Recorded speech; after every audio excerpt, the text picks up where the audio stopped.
안녕하세요. 12월이라 그런지 아침 저녁으로 날씨가 점점 추워지고 있습니다. 한국에서는 이렇게 날씨가 추워질 무렵 1년 동안 가족들이 먹을 김치를 한꺼번에 많이 담그는데요. 한국에서는 이것을 김장이라고 합니다. 김장을 하는 시기는 지역별로 조금 다른데요. 한국의 중부지방과 강원도 산간지방에서는 11월 중순에, 동해안 지방과 남부 지방은 12월 초순부터 중순 사이에 김장을 하는 것이 일반적입니다. 과거에는 가족 구성원들의 수가 많아서 김장을 할 때 적게는 배추 100포기에서 많으면 2, 300포기를 담그는 가정도 있었습니다. 이렇게 많은 양의 배추를 주부인 여자 혼자서 담글 수 없었기 때문에 이웃과 함께 김장을 했던 것은 어떻게 보면 당연한 일이었을지도 모르겠습니다. 물론 지금은 대부분의 가정에서 김치를 직접 담가서 먹기보다는 간편하게 사서 먹고 있는 추세이지만 불과 2, 30년 전만 하더라도 이맘때가 되면 동네에서는 사람들이 함께 모여 김장을 하는 것을 쉽게 볼 수 있었습니다. 김치가 한국을 대표하는 음식인 것처럼 사람들이 함께 모여 김장을 하는 것 역시 문화적으로도 매우 독특하다고 할 수 있는데요. 그래서 2013년 12월 5일에 유네스코에서는 김장을 인류 무형유산으로 등재하였습니다. 그럼 한국 사람들이 김장을 어떻게 하는지 한번 살펴볼까요?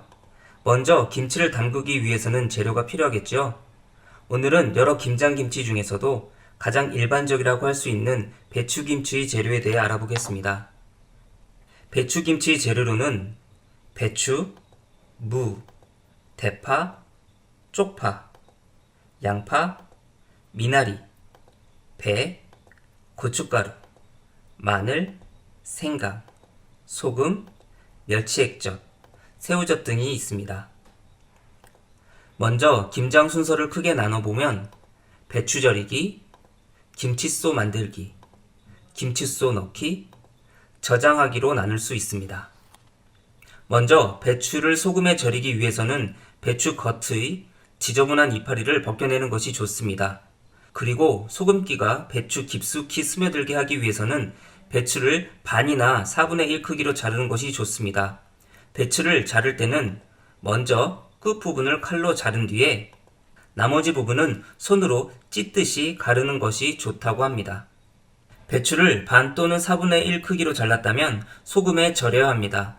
먼저 간수를 뺀 천일염으로 소금물을 만들고 배추의 속까지 소금물이 들어가도록 잘 담가줍니다. 그리고 소금물을 잘 털어낸 뒤 배춧잎 사이사이에 소금을 골고루 뿌려줍니다. 배춧잎 사이에 소금을 뿌리는 작업이 끝나면 큰 통에 배추를 넣고 소금을 뿌린 배추가 모두 잠길 수 있는 양의 소금물을 부어 넣습니다.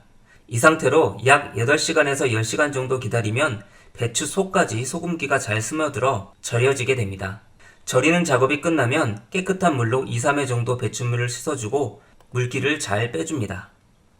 김칫소는 배추에 들어갈 양념인데요. 배추가 절여질 때까지 시간이 걸리기 때문에 기다리는 동안 김칫소를 만드는 것이 좋습니다. 김칫소의 재료는 사람마다, 지방마다 조금씩 다릅니다. 김치의 시원한 맛을 내주는 물을 잘게 썰고 쪽파와 미나리 등도 먹기 좋은 크기로 자릅니다. 그리고 양파, 마늘, 생강, 껍질을 벗긴 배, 그리고 대파는 하얀 부분만 잘라낸 뒤 곱게 다집니다. 이렇게 재료가 준비되면 물에 찹쌀가루를 넣고 끓여서 찹쌀풀을 만듭니다. 찹쌀풀이 식으면 손질한 재료와 다진 재료, 그리고 고춧가루와 멸치액젓, 새우 육젓을 넣고 골고루 섞일 수 있도록 버무려 줍니다. 배추가 준비되면 여기에 준비된 김칫소를 배춧잎 사이사이에 골고루 넣으면서 발라주면 됩니다. 김칫소를 골고루 바른 뒤에는 김칫소가 빠지지 않게 제일 겉의 이파리로 배추의 몸통을 한번 감싸주는 것이 중요합니다. 과거에는 요즘처럼 김치 냉장고가 없이도 짧게는 1년에서 길게는 5년까지도 김치를 저장할 수 있었는데요. 그것은 김치독을 온도 변화가 적은 땅속에 파묻어 김치를 저장했기 때문입니다. 보통 김치독에 뚜껑을 덮어서 김치를 저장하는 집도 있었고, 오른쪽의 사진처럼 김치독 위에 지푸라기 등으로 지붕을 만들어서 저장하는 집도 있었습니다. 요즘은 마당이 없는 아파트에 사는 사람들이 많아졌을 뿐만 아니라 100포기 정도 되는 많은 양의 김치를 담그는 집도 없기 때문에 대부분의 집에서는 김치에 특화된 김치 냉장고가 김치떡을 대신하고 있습니다. 오늘은 한국의 김장에 대해 알아보았습니다. 나중에 한국에 방문할 기회가 되신다면 김장하기 체험을 할 수 있는 11월과 12월 4일에 방문해 보실 것을 추천드립니다. 다음 시간에는 김장에 이어 한국의 지역별 김치에 대해 알아보는 시간을 갖도록 하겠습니다. 시청해 주셔서 감사합니다.